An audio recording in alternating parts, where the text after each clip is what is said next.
Fort Kochi വീഡിയോകളുടെ മൂന്നാം ഭാഗമാണിത്. ഇപ്പോൾ ഞാൻ നിൽക്കുന്നത് മഹാത്മാഗാന്ധിജി ബീച്ചിലാണ്. അധിക സമയം ഇവിടെ ചിലവാക്കാൻ ഇല്ലാത്തത് കൊണ്ട് തന്നെ ഞാൻ മുൻപോട്ട് നടന്നു. മുൻപോട്ട് നടക്കുമ്പോൾ ചീനവലകൾ കാണാൻ കഴിയും.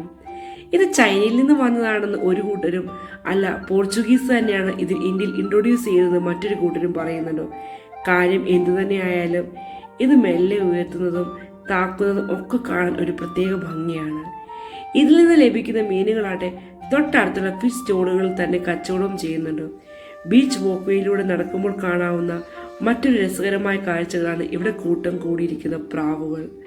ചില മരങ്ങളുടെ മുകളിലേക്ക് നോക്കുകയാണെങ്കിൽ മുഴുവനും പ്രാവുകൾ തന്നെയാണ്.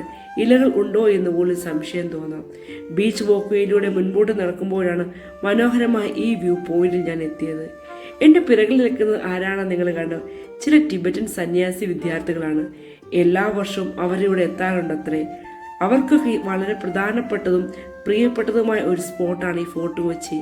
നമ്മളിൽ പലരും ഇതിൻ്റെ മാധുര്യം മനസ്സിലാക്കിയിട്ടില്ല എന്ന് മാത്രം. കുറച്ചു നേരമൊക്കെ ഈ വ്യൂ പോയിന്റിൽ ഞാൻ നിന്നു.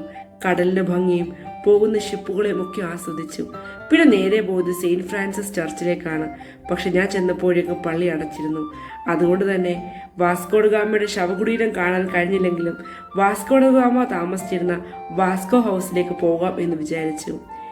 2007 ഇറങ്ങിയ മമ്മൂട്ടി ചിത്രം ബിഗ് ബിയിലൂടെ ഈ വീടെല്ലാവർക്കും സുപരിചിതമാണ്. ഇതിനുശേഷം നേരെ വാട്ടർ മെട്രോയിലേക്കാണ് പോയത്.